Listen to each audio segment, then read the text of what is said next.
What will people 2,000 years from now think about us when they discover our browser histories? Because that's basically what we have for the Moche, a civilization that arose in the area of modern-day Peru some 2,000 years ago, well before the Incas. Now, they didn't have Google, but what they did have was pottery. And just like a browser working on your Google search, the potter worked the clay until finally producing a visual representation of what was on the minds of the Moche. And to look at these pots, well, you would think that these people must have been obsessed with blowjobs and backdoor stuff, and, well, a whole lot else too. See, the pottery created by these people takes the form of naturalistic sculpture depicting what they were thinking about, including everything from animals to plants to warfare to realistic portraits of individual people. It's a pretty decent cross-section of their interests, and much like our browser histories today, a very large percentage of it is devoted to sex. But what can we really learn about a culture from its browser histories or from its artistic depictions of sex? Does this really tell us how they got their rocks off? Or is it more complicated than that? That's what we're talking about in today's Short Shorts episode. I'm BT Newberg, and this is the history of sex.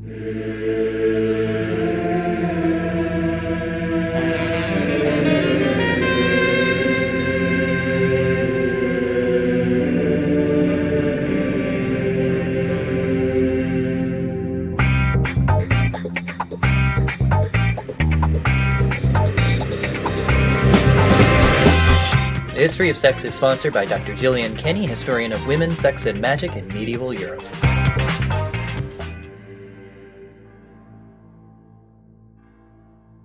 Hey, thanks for listening, everybody. Before we get started, I want to tell you about a great podcast called A History of the Inca.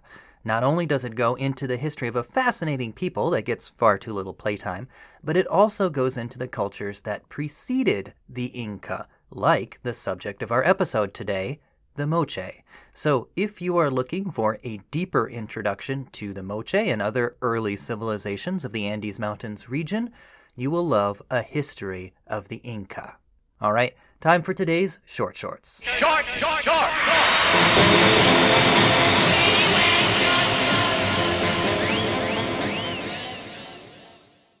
Okay, before we get into the good stuff, we have to give a little bit of background on the Moche. This is a history show after all, and we have to maintain at least a veneer of respectability, right? Sure, so here we go.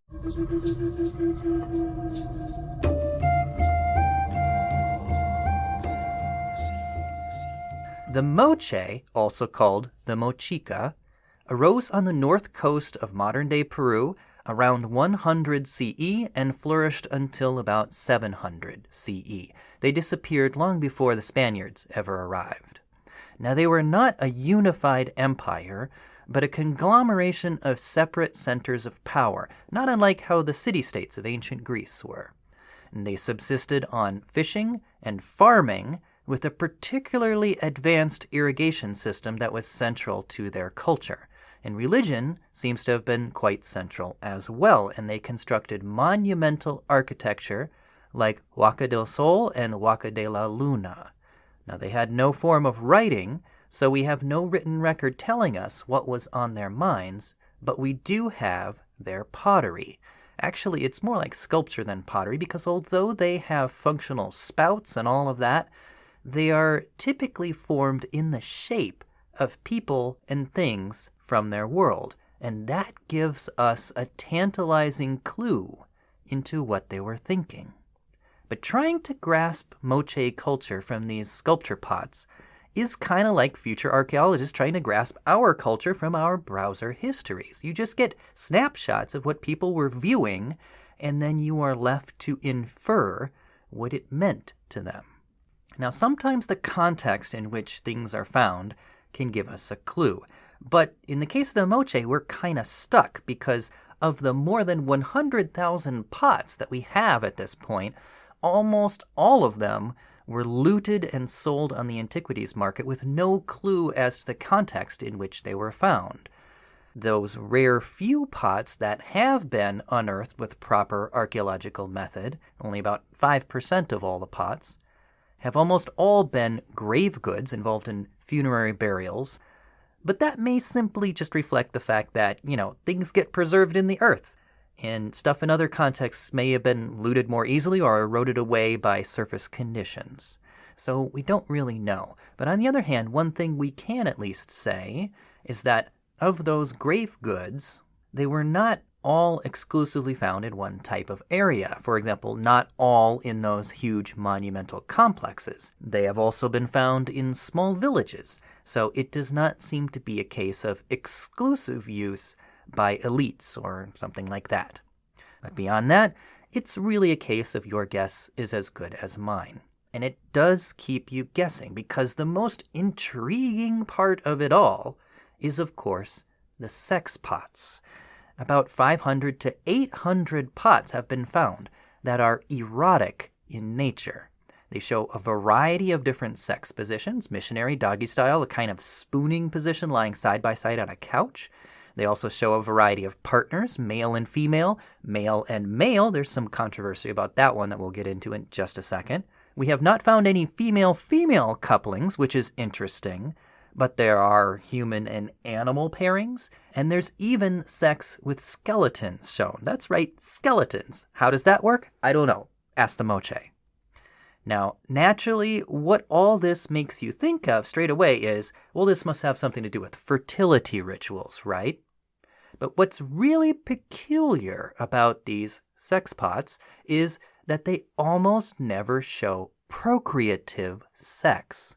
Vaginal penetration is almost never depicted. Instead, the Moche pots bring to life all kinds of non-procreative sex, particularly blowjobs and anal intercourse. We know it's anal and not vaginal because of the angle of penetration, and because in some cases the artist has actually lovingly crafted visible genitals quite apart from the point of penetration. So it's fairly clear. Now, as for the question of heterosex versus same-sex couplings, like I said, that's a little controversial because reasons. Basically, first, the slant in academia has long been toward not discussing same-sex kind of stuff. That's changing now, but for a long time that's how it was. And second, local Peruvian nationalism has often made the claim that there was never such a thing as same-sex mating among their proud ancestors. So there are kind of nationalistic ideological barriers to identifying these things. But if you look at these pots, it's like, come on, seriously. I mean, these pots distinguish gender pretty clearly by clothing markers, with men almost always wearing hats and women almost always having long hair with braids. So it's usually pretty clear once you know what signs to look for. But for the reasons that I just stated, archaeologists have bent over backwards to interpret all the pots as heteronormative couplings, even when that definitely does not seem to be the case. Now, we do have at least one indisputable instance where it is unquestionably male-male because both penises are clearly depicted, and tellingly, this particular pot was badly damaged and glued back together, and thus some scholars suspect there was some kind of a purge at some kind where ideologically embarrassing couplings were destroyed en masse. Of course, there are also scholars that claim that this particular one is a fake, but it doesn't seem to be. Anyway, it seems, at least to me, to be pretty clear that male-male sex was part of the Moche artistic register. And if that is the case, it only adds to the mysterious question of what all these pots mean for Moche culture. I mean, does it mean that the Moche accepted same-sex couples in their society? And is there some way that that could possibly play into a fertility theme? Or is it something else entirely? The fact of the matter is that things are complicated. It does actually get pretty difficult to infer the thoughts of people from just the images that they surrounded themselves with, whether that's our browser history today or the pots of the Moche back then. I mean, sometimes it isn't what it looks like. Maybe these pots don't represent the Moche's favorite positions and partners, but something else entirely. I mean, after all, some of these pots show skeletons masturbating or penetrating a partner. I mean, how does that work? That's not exactly a realistic depiction right there. So what could it mean? Maybe there is some kind of metaphor going on here. So what are some of the possible explanations for these pots other than, what it looks like? One suggestion put forward by anthropologist Mary Wisemantel is that these pots, with their concentration on non-reproductive acts, do represent fertility, but of a different kind.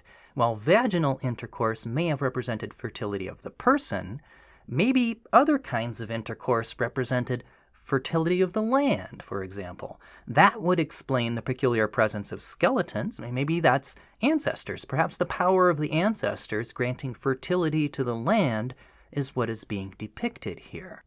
The Moche may have chosen non-reproductive sex as a metaphor to communicate this kind of religious theme. They were an agricultural people, after all, with a heavy investment in irrigation, so the symbolism of fluid exchange would seem apt enough to represent fertilizing the land. And making the sex non-reproductive makes it clear that they're talking about something else besides normal human fertility. So, maybe? Another possibility put forward by Heather Wiley is that maybe the Moche didn't think of anal or blowjobs as non-reproductive. Maybe to the Moche, these acts were reproductive. That may seem strange to us, but then again, other cultures have radically different ways of conceiving these sorts of things. I mean, as we discussed in our opening series on hunter-gatherers, the Ache of Paraguay, as well as a number of tribes in the Amazon region, believe that pregnancy requires a piling up of semen, which may come from multiple partners that are all equally the father of the child. In their conception, you can have multiple fathers. Moreover, if luck holds, we'll also have an episode at one point on the Aztecs, which also have some pretty unique views on what goes into fertility. And likewise, the Moche may have conceived of conception in a very different way than what we're used to. So who knows? Maybe they thought that you needed to fertilize every possible orifice in order to make a baby. I don't know. It could be any number of things. And so maybe these pots do, in fact, represent some kind of fertility theme. Maybe? Now, there are other scholarly speculations out there with varying degrees of merit. One, for example, suggests that these are actually symbols of domination of a ruler over his subjugated peoples. Yeah, that seems a little bit of a stretch to me, though, because, I could see that if it was an imperial culture that we were talking about, but the Moche weren't that. They were a conglomeration of separate power centers, so it just doesn't seem to fit very well. And we could go into others, but I think you get the point, which is there are a number of possible metaphorical interpretations for these pots. Maybe it's not what it looks like is a perfectly valid explanation. Or maybe it is what it looks like. The final way that we could explain this is they don't represent anything. They represent exactly what it looks like. They're just straightforward representations of something the Moche really loved. Sex. I mean, to quote Freud, sometimes a banana is just a banana. It could very well be that Moche artists had nothing particularly metaphorical in mind at all, but were simply reflecting to the best of their ability the vibrant life that they saw around them. Maybe the real answer for why the Moche depicted so much non-reproductive sex is because it feels good. They liked it. Maybe it really just is what it looks like. Maybe the Moche, if they were here today and we found their browser history, would just say, heck yeah, I'm into that. And so what? And maybe that's all there is to it. Unfortunately, we will never know. So what can we say for certain about the Moche based on these pots? Well, all scholarly controversy aside, I would venture that we can conclude at least three things for sure. First of all, we know something about their sexual repertoire. That is, we know some of the sex acts that they were aware of and thus could potentially engage in. I mean, if a particular position or partner pairing is depicted in sculpture, it's a pretty sure indication that the people who made it were at least imagining the possibility, whether or not they actually took part, in that particular practice, and that's significant because not all cultures have the same sexual repertoire. Different cultures did it different ways. I mean, the ancient Mesopotamians, for example, as we have seen on this show, never depict or mention oral sex. They either weren't aware of it or, more likely, had some kind of prejudice against it for some reason. But we know that that was definitely not the case for the Moche because of these pots. I mean, to judge by these pots, the Moche might be the most blowjob happy people in history. However, this does lead us into our second sure thing. We know that the Moche chose not to depict cunnilingus. Despite having no reservations whatsoever about fellatio, they never seem to show cunnilingus. In 500 to 800 erotic pots out there, there is not a single instance of going down on a woman. I mean, maybe we just haven't found those particular pots yet, but it seems that this was not something Moche artists chose to depict. Now, does that mean that they never did it? Not necessarily, no. It could mean that. Or it could mean that they had some kind of prejudice against it. Or, if these pots were symbolic and semen had a symbolic meaning crucial to their message, then any act that did not involve semen may have simply been irrelevant to the artist's purpose, so they're not going to depict it. Because, come to think of it, we don't see fingering either, or dildos.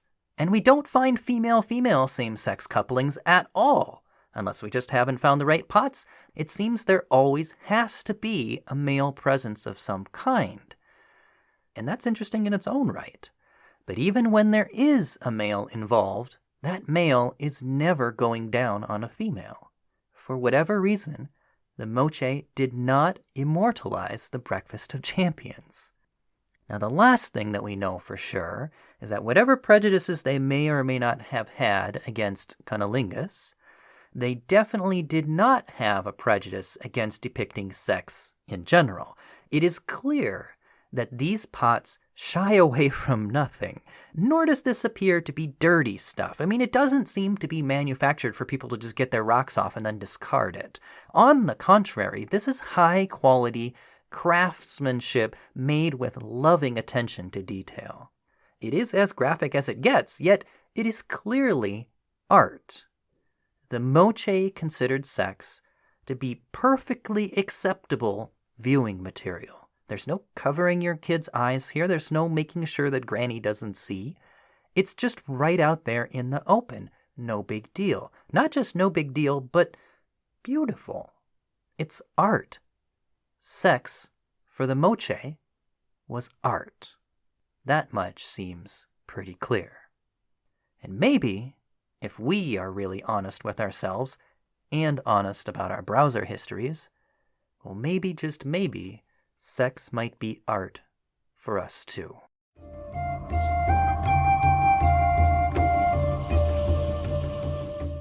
Well, that's all I've got for today on the Moche. Like I said, if you want to learn more, you can check out the episode on them from the podcast A History of the Inca.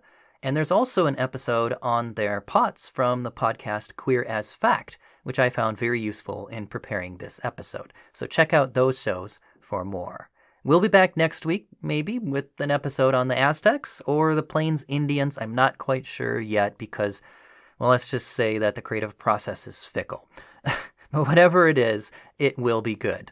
Folks, if you like what we're doing here, you can support the show by subscribing, rating, and reviewing, or you can pledge on Patreon, where $5 a month gets you a portrait drawn in the time period and culture of your choosing. I will draw you lovingly spooning with a skeleton, or whatever you want. I'll make you look awesome, I promise. Just go to www.patreon.com/btnewberg. That's patreon.com/btnewberg. I'll see you next time, folks. I'm BT Newberg, and this is the history of sex.